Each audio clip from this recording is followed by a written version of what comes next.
හරි.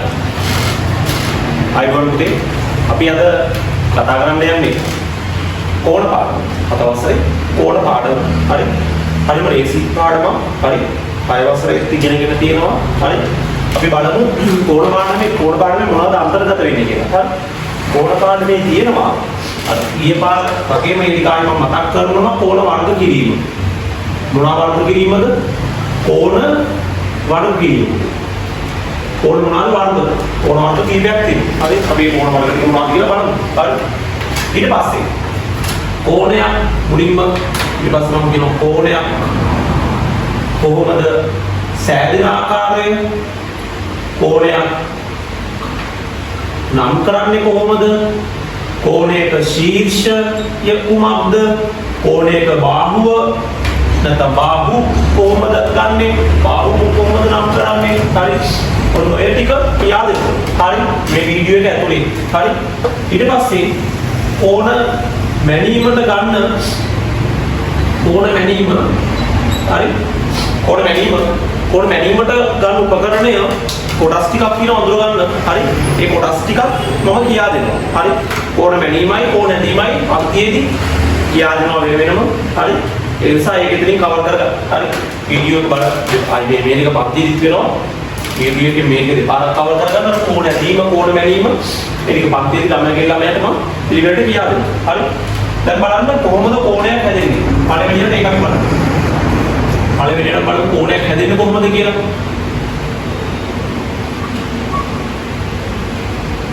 කෝණයක් සෑදීම. මේ බලන්න. මේ බලන්න පුතා. සරල රේඛාවක්. නැත්නම් සරල රේඛා කොටසක් සරල රේඛා ඛණ්ඩයක් කියලා කියනවා.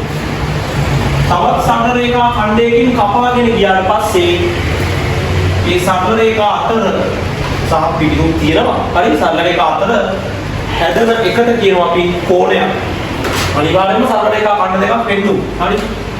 මේක කෝණයක් නෙමෙයි, කැපිලා නැහැ. කෝණයක් නෙමෙයි, කැපිලා නැහැ. අනිත් එක මේක වක්‍ර රේඛාවක්. හරි. කෝණයක් නෙමෙයි, ගන්න බෑ. හරි. හරියටම ගානට රේඛා දෙක කැපිලා තියෙන්න ඕනේ එක තැනකදී. හරි. එහෙම වුණොත් විතරයි අපි ආව කෝණයක් විදිහට ගන්නේ. කෝණයක් නෙමෙයි. කෝණයක්. හරි. ඒ නිසා ඒ කොටස තියා ගන්න පුතා. කෝණයක් දැක්කම අපිට පුළුවන් වෙනකොට මෙයා කෝණයක්ද නැද්ද? සරල රේඛා දෙක කැපිලා ගිහිල්ලා නම් අනිවාර්යයෙන්ම මෙයා කෝණයක් වෙනවමයි. හරි. ඊළඟට සරල රේඛා කට දෙකක් කැපිලා ගියම මම යාව මෙහෙම නම් කරනවා. මේ සරල රේඛාව AB, මේ සරල රේඛාව BC. හරිද? දැන් මේ සරල රේඛා දෙකම කැපිලා යන තැනක් තියෙනවානේ. එතනට මම දැන් මේ B කියලානේ. අන්නේ B වලට අපි කියනවා මොකක් කියලාද? කෝණයේ ශීර්ෂය. පැහැදිලිද? ශීර්ෂය මුදුනක් වගේ නිකන් අර මෙහෙම ඇවිල්ලා මුදුනක් වගේ. ශීර්ෂය කියන්නේ මුදුනක් වගේ. හරි. ශීර්ෂය. හරිද? ඊට පස්සේ බාහු දෙකක් තියෙනවා. බාහු කියන්නේ මේ හැදෙන්න දායක වෙච්ච එක සරල රේඛාවක අනිත් සරල රේඛාවයි දෙකම. හරි. බාහු දෙකයි. හරි. එක බාහුවක් AB, අනිත් බාහුව මොනසීද? BC. හරි. අතට තියාගන්න බාහුව.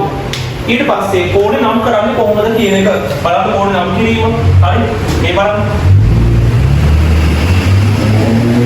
කෝණේ නම් කිරීම බලන්න. කෝණය හැදිලා තියෙන්නේ B ළඟනේ. හරිද? B ලියන්න මුලින්ම. B ගාව මෙන්න මෙහෙම කෝණේ සලකුණ කෝණේ හැදලා ඒ වගේ එකක් තියෙන අන්න ඒක දානවා. හරි. ඊට පස්සේ B දෙපැත්තකින් එක දෙලා ලියන්න. B එක පැත්තකින් ඉන්නවා A, අනිත් පැත්තකින් ඉන්නවා කවුද? C. එනම් කවුද උත්තරේ? කෝණේ නම් කරාම ABC. තව එකට මෙහෙම හිතන්න පුළුවන්. හරි. B හරිය ඒක වෙනස් වෙන්න විදියක් නැහැ. මේක වෙනස් වෙන්නේ නැහැ. B තමයි කෝණේ. හැදලා තියෙන්නේ B ගාව. C කලින් ලියලා ඒ පස්සේ ලියන්න පුළුවන්. දෙපැත්තකින් ඉඳලා මාරු කරලා ලියන්න පුළුවන්. මෙයා මෙතන දිගා මෙයා මෙතන දිගා. මෙහෙම නම් කරන්නත් පුළුවන්. හරි. ඔය එක විදිය. හරි. අකුරු දෙක මාරු කරලා ඉංග්‍රීසියෙන් තව විදියක් මෙහෙම ලියන්න පුළුවන්. A B C ගණිතයේ කෝණ සලකුණ ඔන්නෝම. කෝණය. නැත්නම් සිංහලෙන්. A B C මොකක් කියලා ලියන්න පුළුවන්? කෝණය. පැහැදිලිද? හරි. ඔන්න ඕක තමයි කෝණ නම් කරන විදිය. හරි. එහෙනම් කෝණයක් හැදෙන්නේ කොහොමද කියලා කිව්වා. කෝණයක් නම් කරන්නේ කොහොමද කියලා කිව්වා. ශීර්ෂය කොහොමද? බාහු ගන්න කොහොමද කියලා කිව්වා. හරි. ඒ ටික හරි. හරි. එහෙනම් මම ආයෙත් උදාහරණයක් කියලා දෙන්නම්. හරි. ඔන්න බලන්න. එක් සරල රේඛාවක් තවත් සරල රේඛාවකින් කපාගෙන යාම හැදෙනවා කෝණයක්. මෙයාට මම දාන මෙන්න අකුරු ටිකක් දාමු PQR. එහෙනම් මට කියන්න මෙයාගේ ශීර්ෂය කවුද? බාහු දෙක කවුද? කෝණය නම් කරන්නේ කොහොමද? හරි. ශීර්ෂය මෙතන කැපිටල් දාන Q. බාහු PQ අනිත් එක නා මොනවාද? QR. කෝණය නම් කිරීම මොන QRද? PQR. PQR අනිත් විදිහට පුළුවන්. මේ පැත්තට පුළුවන්, මේ පැත්තට පුළුවන්. RQP. හරි. එහෙම නැත්නම් මෙහෙම. PQR කෝණය මේකට එහෙම ලියන්න පුළුවන් නේ. RQP කෝණය කියලා ලියන්නත් පුළුවන්. හරි. එහෙමත් පුළුවන් ප්‍රශ්නයක් නැහැ. හරි. අනිත් විදිය සිංහලෙන්. PQR කෝණය. හරි. අනිත් මතක තියාගන්න ඕන වැදගත්ම දේ කෝණ නම් කරද්දී බාහුව වලට ඉංග්‍රීසි අකුරු දාද්දී ශීර්ෂයට දාද්දී බාහුව වලට දාද්දී ඉංග්‍රීසි කැපිටල් අකුරු විතරයි පාවිච්චි වෙන්නේ. හරි. සිම්පල් අකුරු එක තැනකවත් පාවිච්චි වෙන්නේ නැහැ. සරල රේඛා ඛණ්ඩ නම් කරන්න සහ ශීර්ෂ නම් කරන්න. කෝණ නම් කරන්න සිම්පල් අකුරු කොහොමද පාවිච්චි වෙන්නේ නැහැ පුතා. හරි. ඒක පොඩ්ඩක් තියාගන්න ඕන. කෝණයක් හැදින්නේ කොහොමද? කෝණයක් නම් කරන්නේ කොහොමද? ශීර්ෂය කවුද? බාහුව කවුද කියන ටික ඉවරයි. හරි. දැන් අපි යනවා ඊළඟට. හරි. මේ ටික තේරුණා. මේ ටික හරි. ඊළඟට එනවා කෝණයක ස්වභාව දෙකක් තියෙනවා. ස්වභාව. හරි. කෝණ ස්වභාව. හරි. කෝණ ස්වභාව දෙකක් තියෙනවා. හරි. කෝණ ස්වභාව දෙකයි. එකකට අපි කියනවා ස්ථිතික කෝණ. අනිත් එකට කියනවා ගතික කෝණ. හරිද? හරි. ස්ථිතික කෝණ කියලා කියන්නේ මෙන්න මේ වගේ. ස්ථිතිකයි කියන්නේ පුතා ස්ථිරයි කියන එක. කෝණේ හැඩය වෙනස් වෙන්නේ නැහැ කියන එක තමයි ඒකේ තේරුම. දැන් බලන්න මේ මෙතන කෝණයේ මුල්ල හැදලා තියෙනවා මෙතන කෝණයක්. හරි. මෙතන හැදලා තියෙනවා කෝණයක්. කෝණයක් හැදලා තියෙනවා. හරි. නැත්නම් මේසයක මුල්ලේ හැදෙනවා කෝණයක්. ඒ දොරක මුල්ලේ හැදෙනවා කෝණයක්. හරි. ඒ කෝණේ සැරින් සැරේට වෙනස් වෙන්නේ නැහැ නේ. අන්න ඒ වගේ කෝණ වලට කියනවා ස්ථිතික කෝණ. හරි. තව එකක්. ගේට ගියක් පැත්තෙන් බැලුවාම වහලේ වුන් පේනවා. මේ පේනවනේ. මේ මුදුන් බිත්තිය මේ. හරි. මේ මුදුන් බිත්තිය මේ වහලේ. හරි. මේ මුදුන් බිත්තිය කෝණය සැරින් සැරේට වෙනස් වෙන්නේ නැහැ නේ කියාවක් කරනවා කියන්නේ. එතකොට ඒකත් ස්ථිතික කෝණය. හරි. එහෙනම් ස්ථිතික කෝණ කිහිපයක් මම කිව්වා. හරි. ස්ථිතික කෝණ වෙනස් වෙන්නේ නැහැ. හරි. ස්ථිතික කෝණ කියන්නේ වෙනස් වෙන්නේ නැති නිශ්චිත පිළිදීමක් තියෙන කෝණ. හරි. එකක් විදිහට ගන්න පුළුවන් මුදුන් බිත්තියේ සෑදෙන කෝණය. තව මොනවද ගන්න පුළුවන්? මුදුන් බිත්තියට අමතරව මේසයක පොතක මුල්ල. හරි. මේසයක ජනේලයක දොරක මුල්ලක් ගන්න පුළුවන්. වෙනස් වෙන්නේ නැහැ සැරින් සැරේට. හරි. තුන්වෙනි එක පොතක මුල්ල. පොතක් ගත්තොත් ඒකේ මුල්ල මේ වගේ පොතක මුල්ල සැරින් සැරේට වෙනස් වෙන්නේ නැහැ නේ පුතා. ඒතකොට ඒවා මොන කෝණද? ස්ථිතික කෝණ කියලා අපි කියනවා. හරි. ඊට පස්සේ මොනවද මේ ගතික කියලා කියන්නේ? හරි. තව එකක් කියන්න. මේ ඔය වාහන වල රිම් තියෙන රිම් නැත්නම් අපි ඉස්සර කරත්‍රෝදයක් ගමු. කවුරුන් එක මේ හතරවෙනි එක. හරි. කරත්‍රෝදයක් ගත්තොත් දැන් අද කාලේ වාහන වල රිම් වගේ ඔය රිම් එකේ එක එක හැද තියෙනවනේ නෝන. ඔබ තියෙනවනේ. හරි. ඔබ තියෙනවා. හරි. ඒතකොට මේ මේවට කියන්නේ ගරාදි කියලා. ගරාදි. හරි. මේ ගරාදි දෙකක් අතර කෝණේ සැරින් සැරේට වෙනස් වෙන්නේ නැහැ. හරි. එකම අගයක් ගන්න. හරි. වාහනයක ටයර් එකක් වගේ නැත්නම් කරත්‍රෝදේ ගරාදි කියලා තමයි කියන්නේ. අද කාලේ වාහන වල රිම් තියෙන්නේ. හරි. එතකොට අපි කියන්නේ මේවට කියන්නේ ගරාදි. ගරාදි අතර කෝණේ වෙනස් වෙන්නේ නැහැ. හරි. අපි දාමු කරත්‍රෝදේක කරත්‍රෝදේක ගරාදි අතර කෝණේ. ඒක වෙනස් වෙන්නේ නැහැ. හරි. නිශ්චිත අගයක් ගන්න. හරි. එහෙනම් වර අනිත් එක තේරෙනවා ස්ථිතික කියන්නේ ස්ථිර අගයක් ගන්න කෝණ වෙනස් වෙන්නේ නැහැ. සැරින් සැරේට. එහෙනම් ගතික කෝණ කියන්නේ අගේ සැනිසරේ වෙනස් වෙනවා නම් අපි ඒවට කියන්නේ ගතික කෝණ. මෙයාගේ ස්ථිරාවියක් ගන්නවා. මෙයාගේ කෝණයගේ සැනිසරේ වෙනස් වෙනවා. හරි. මොනවද ඒක? මේකේ ඔරලෝසුවේ පැයකටුවේ මිනිත්තු කටුව අතර කෝණය. ඔරලෝසුවක් ගත්තොත් පැයකටුව මිනිත්තු කටුව අතර කෝණය. ඒක විදිහට තියෙන්නේ නැහැ නේ. සැනිසරේ වෙනස් වෙනවා. ඒ වෙනස් වෙද්දී ඒගොල්ලෝ අතර කෝණයක් වෙනස්. හරි. දැන් මම මේ කටුව දාලා පෙන්නන්නම්. වෙලාව 3යි නම් ඔහොම කෝණය. හරි. ඊට පස්සේ වෙලාව 3යි 10යි නම් මෙහෙම මේ වගේ යන්නේ. හරි. ඒ වගේ කෝණය වෙනස් වෙනවා. හැඩය වෙනස් වෙනවා. විශාලත්වයේ කෝණය වෙනස් වෙනවා. අන්න ඒ වගේ විශාලත්වයේ හැඩය සැනිසරේ වෙනස් වෙන කෝණ අපි කියනවා ගතික කෝණ කියලා. හරි. එතකොට උදාහරණයක් විදිහට ඔරලෝසුවක පැය කටුව මිනිත්තු කටුව අතර කෝණය පුළුවන්. ඔරලෝසුවක පැය මිනිත්තු කටුව අතර කෝණය. තව කතුරක් ගත්තොත් කතුරකින් මේව කපද්දි හරි කතුරේ ඒ ඇලෙති කෝණය අඩු වෙනවා ඇලෙති කෝණය වැඩි වෙනවා. හරි. ඒ කතුරේ දාර අතර කැපෙන දාර අතර තියෙන කෝණය සැනිසරට වෙනස් වෙනවා කපද්දි. හරි. එකක් ගන්න පුළුවන්. හරි. එකක් ගති කෝණයක් සැනිසරට වෙනස් වෙනවානේ. කතුරක කැපෙන දාර අතර කැපෙන දාර අතර කෝණය සැනිසරට වෙනස් වෙනවා.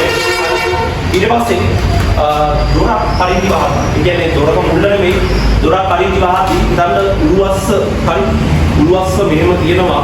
හරි. දොර මෙහෙම හරින වාහනයක් අපි කරනවානේ. හරි. දොර මෙහෙම තියෙනවා. හරි. දොර මෙහෙම ඇරලා තියෙන දැන් සම්පූර්ණ මේක පුළුවන් අතට මේ උළුවස්ස මෙහෙම අරිදි වහද්දී මෙහෙම අරිදි වහදුවාට පේනවා මේ. හරි. ඕනේ සැනිසරේ මේ ලොකුයි එන්නේ කො වහද්දී දොර පොඩි පොඩි වෙනවා. හරි. අපි කියන්නේ උළුවස්සේ දාරයයි මේ දොරේ දාරයයි අතර කෝණේ අරිදි වහද්දී වෙනස් වෙනවා. හරි.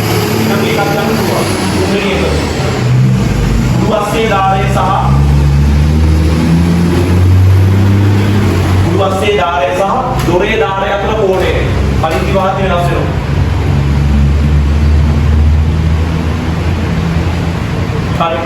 ඒක සැනිසරට වෙනස් වෙන සුළු. හරි. එහෙනම් මොකද මේ වැඩේ ඉවරයි. කෝණය හැදෙන්න කොහොමද කියලා සාකච්ඡා කරා. කෝණය නම් කරන්නේ කොහොමද? කෝණයේ ශීර්ෂය කොහොමද ගන්නෙ? බාහුව කොහොමද නම් කරන්නේ? ශීර්ෂය කොහොමද නම් කරන්නේ? සහ කෝණයේ ස්වභාව දෙකයි. ස්ථිතික ස්වභාවයයි ගතික ස්වභාවයයි. ස්ථිතික කියන්නේ කෝණයගේ වෙනස් වෙන්නේ නැහැ. ගතිකයි කියන්නේ කෝණයගේ සැනිසරට වෙනස් වෙනවා කියන එක. ඒක ආය බලලා මේ උදාහරණ ටික මතක තියාගන්න ඒව අහන්න පුළුවන්. හරි. ඊට පස්සේ අන්තිමට කෝණ මැනීම. කෝණ මැනීම. සාමාන්‍ය ඕනම දෙයක් මනින්න ගොඩක් දේවල් බොහෝ දේවල් මනින්න ඒකකයක් තියෙනවනේ. කෝණ මනින්නත් ඒකකයක් විස්තර දෙමයි කිලෝග්‍රෑම් මිලිග්‍රෑම් මෙට්‍රික් ටොන් ඒ වගේ එකක තියෙනවා. විසමයින මීටර සෙන්ටිමීටර ඒ වගේ ඒකක තියෙනවා වගේ. කෝණ මනින්නත් ඒකකයක් තියෙනවා. අපි යාට කියන්නේ අංශක කියලා. වගේ කියන්නේ අංශක. හරි. අංශක කියන්නේ ඒක දක්වන්නේ මෙහෙම. දැන් හිතන්න කෝණයේ විශාලත්වය අපි ඉඳලා කොහොම විශාලත්වය කියන්නේ සංඛ්‍යාව ඉන්නේ 25යි 25 දාන්න බෑ 25යි අංශක කියලා තමයි දාන්න. හරි. දැන් අපි කියන කෝණයේ මයින් උපකරණය අපි යාර කියන කෝණ මයින් උපකරණය මතක තියාගන්න. කෝණ මානෙක කෝණ මානය. ඒකේ හැඩය මෙහෙම අර්ධ වෘත්තාකාර හැඩයක් කියන්නේ. හරි. අර්ධ වෘත්තාකාර හැඩය. හරි. ඒ අර්ධ වෘත්තාකාර හැඩේ හරි. ඒ අර්ධ වෘත්තාකාර හැඩේ මෙන්න මෙහෙම යටින් කළු පාටට රේඛාවක් ඇදලා තියෙනවා. හරි. ඒ වගේ මේක හරි මැදි. එයාව වෙන් කරන මෙන්න මෙහෙම රේඛාවක් ඇදලා තියෙනවා. හරි. ඊට පස්සේ හරි. ඔය කොටස් ටික මතක තියෙන්න. හරි. මෙයාට කියනවා අපි මොන රේඛාවද? පාදක රේඛාව. හරි. ඒක මොකද ඕනේ කියලා පන්තිලි කියලා දෙන්නම් මේ කෝණ මණිදි වෙන වෙනම අරගෙන හරි. පාදක රේඛාව. මණිදි සාහිත්‍ය හරි පාදක රේඛාව. ඊට පස්සේ මෙයාව මතක තියෙනවා කොටස් ටික මතක තියෙනවනේ අහුව. හරි. මෙයාට කියනවා පාදක රේඛාවේ හරි මැදට කියන්නේ මධ්‍ය ලක්ෂය නැත්නම් මධ්‍ය තිත. හරි. මධ්‍ය ලක්ෂය කියලා කියනවා. හරි. මතක තියාගන්න. කෝණමානය ගත්තොත් කොටස් දෙකක් තියෙනවා. පල්ලෙහාට තියෙනවා ජීනියට කළු පාට රේඛාවක්. ඒකට කියනවා පාදක රේඛාව. පාදක රේඛාව. මෙන්න මෙහෙම එකක් තියෙනවා මෙදී. හරි. તો මේ දෙක කැපෙන තරක් තියෙනවා පාදක රේඛාවේ හරි මැද මධ්‍ය ලක්ෂය කියලා කියනවා. කොටස් ටික මතක තියාගන්න. ඊට පස්සේ පරිමාණ දෙකක් තියෙනවා මෙහෙම. හරි. පරිමාණ දෙකක්. බිඳුවේ පටන් ගන්න මෙතන 180 න් ඉවර දෙකක් කියනවා. අපි මෙයාට කියනවා මොන පරිමාණයද? ඇතුළත පරිමාණය. මෙයා එළියෙන් ඉන්නේ. අර ඇතුළත නම් මෙයා විදිහට දෙන්නේ. මොකද්ද? පරිමලේසී පිටත පරිමාණය. හරි. ඊට පස්සේ බිඳුවේ මත තියාගෙන ඇතුළත පරිමාණය මේ පැත්ත නේද? හරි. ඒකේ දකුණු පැත්ත නම් වම් පැත්තට බිඳුවේ 180ට යනවා. පිටත පරිමාණයට විරුද්ධයි. හරි. ඇතුළත පිටත කියන්නේ විරුද්ධ දෙන්නේ නේ. ඇතුළත කියන්නේ එක, පිටත කියන්නේ එක. ඉතින් මුන් දෙන්නත් විරුද්ධ වෙන්න ඕනේ. හරි. ඇතුළත එක බිඳුවේ 180ට කියනවා මේ පැත්තේ. පිටත කියන්න ඕනේ මේ පැත්ත බිඳුව. මේ පැත්ත මොනවාද? 180. හරි. මත තියාගන්න. හරි. එතකොට ඔන්න කොටස් ටික මතක තියෙන්න ඕනේ. හරි. පන්තියේ කොන මනින විදිහයි ඕන අදින විදිහයි වෙනම කියා දෙන්නම්. හරි. ඒ නිසා මේ කොටස් ටික මතක තියාගන්න. පාදක රේඛාව කවුද? පාදක රේඛාවේ මධ්‍ය ලක්ෂය කවුද? ඇතුළත පරිමාණය කොහොමද යන්නේ? පිටත පරිමාණය කියන්නේ කොහොමද යන්නේ? මෙහෙන් මෙහෙට පිටත පරිමාණය මෙහෙන් මෙහෙට. හරි. ඒ නිසා ඒක මතක තියාගන්න. හරි. කොන පාඩමේ තියෙද්දි කොච්චරයි? හරි. ඒකට කොන මයින්දයි අදින්දයි යාදී ළඟට එන්නම ඒ පාඩමේ ඉන්නකොට දාන්න. හරි. මේක ආයෙ බලලා ඔය කොටස් ටික මොනවද උඩට. හරි. එහෙනම් අපි ඊළඟ පාඩමෙන් අමුතු ඊළඟට අපි කරන්නේ පාඩම දර්ශක තමයි ඊළඟට කරන්නේ. හරි. දර්ශක පාඩම. හරි. අපි නම් එකෙන් අමුතු. හරි.